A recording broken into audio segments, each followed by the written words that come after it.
Hello everyone, I am Deepak Singh Raghuvanshi. आप सभी का आपके अपने YouTube channel mister DSR sir पर स्वागत करता हूं। आज हम देखने वाले हैं कक्षा 10वीं प्रश्नावली 8.1 का प्रश्न क्रमांक 7वां। यदि cot थीटा बराबरी से 7/8 हो तो हमें इसका मान निकालना है 1 plus sine theta 1 minus sine theta 1 plus cos theta 1 minus cos theta, दूसरा कॉट स्क्वायर थीटा का मान ज्ञात करना है। अब यहां पर हम देखेंगे कि a plus b a minus b a plus b a minus b की आइडेंटिटी लगती है। ठीक है, तो देखते हैं। सॉल्व दिया गया है, क्या दिया गया है? Cot theta is equal to 7/8 और हम जानते हैं कि कॉट थीटा क्या टेन थीटा का उल्टा होता है, तो टेन थीटा लंब बटे कर्ण, लाल बटे कक्का से हम देख सकते हैं, लाल बटे कक्का। ठीक है, साइन थीटा लंब बटे कर्ण, कॉस थीटा आधार बटे कर्ण, टेन थीटा लंब बटे आधार और टेन का उल्टा कॉट, तो आधार बटे लंब। क्या हो जाएगा ये? आधार बटे लंब। ठीक है, क्या होता है? आधार बटे लंब। क्लियर है? तो आधार हमारे पास 7 है और लंब हमारे पास 8 है ना? तो हमें किसकी जरूरत है? साइन निकालने के लिए लंब बटे कर्ण की जरूरत है, तो कर्ण हम निकालेंगे। तो अब पाइथागोरस थ्योरम से हमारे पास जैसे एक समकोण त्रिभुज है, ठीक है, ABC। ठीक है, थीटा की प्लेस पे C मान लिया, तो C के सामने वाला हमारे पास ये हो जाएगा लंब, और लंब की जगह हमारे पास जो मान है वो कितना है? 8 है, और बचा वाला हो जाएगा आधार, और आधार की जगह हमारे पास मान 7 है, और कर्ण हमें ज्ञात करना है। कर्ण हमें क्या करना है? ज्ञात। तो अब त्रिभुज ABC में कोण B 90 अंश है। ठीक है, पाइथागोरस थ्योरम लगाएंगे तो क्या हो जाएगा? कर्ण का वर्ग बराबरी से लंब का वर्ग धन आधार का वर्ग। क्लियर है? कर्ण का वर्ग बराबरी से लंब का वर्ग धन आधार।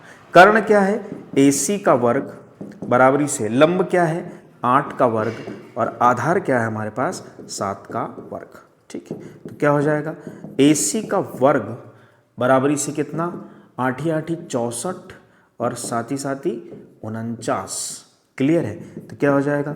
AC का वर्ग बराबरी से 9 और 4 13 के 3 हासिल का 1, 6 4 10 और 1 11, 113।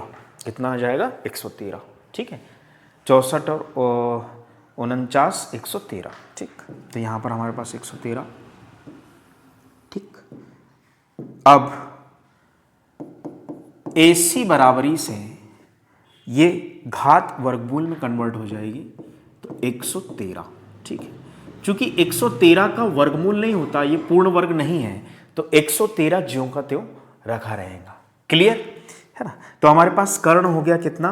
कर्णी 113। ठीक, कर्णी 113। अब पहला वाला जो हमारे पास है, पहला वाला मान कि 1 plus sine theta into 1 minus sine theta upon 1 plus cos theta into 1 minus cos theta. Clear?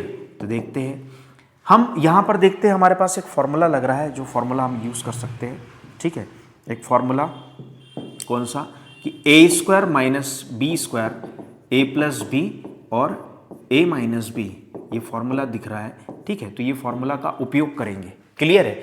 A plus b a minus b A² minus B² होता है, तो 1 plus sine theta 1 minus sine theta 1 square minus sine square theta हो जाएगा, 1 plus cos theta 1 minus cos theta 1 square और cos square theta हो जाएगा, तो 1 का स्क्वायर 1 ही होता है। ठीक है, तो ये फॉर्मूला यूज़ करेंगे तो हमारे पास यहाँ वैल्यू आ जाएगी कितनी?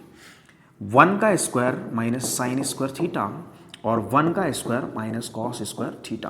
क्लियर है? 1 का square minus sine square theta, 1 का square minus cos square theta. Clear? अब वैल्यू रखेंगे हम यहां पर, तो 1 का स्क्वायर 1 ही होता है, और साइन स्क्वायर थीटा क्या होता है भैया? लंब बटे कर्ण। क्या होता है? लंब बटे कर्ण। ठीक है, तो लंब बटे कर्ण का स्क्वायर, और यहां कॉस थीटा 1 का स्क्वायर 1 ही होता है, आधार बटे कर्ण। क्या होता है? आधार बटे कर्ण का स्क्वायर। क्लियर है? आई होप यहां तक एकदम क्लियर है। ठीक है, अब आगे देखते हैं। ठीक, अब हमारे पास अगली वैल्यू आएगी सॉल्व करने पर। ठीक, इक्वल का साइन 20 से अपॉन की लाइन, 1 एज इट इज है। ठीक, लंब की प्लेस पे हम वैल्यू रख सकते हैं, डायरेक्टली यहीं वैल्यू रख सकते हैं हम लंब की प्लेस पर, है ना। लंब की प्लेस पर हम वैल्यू रख सकते हैं क्या,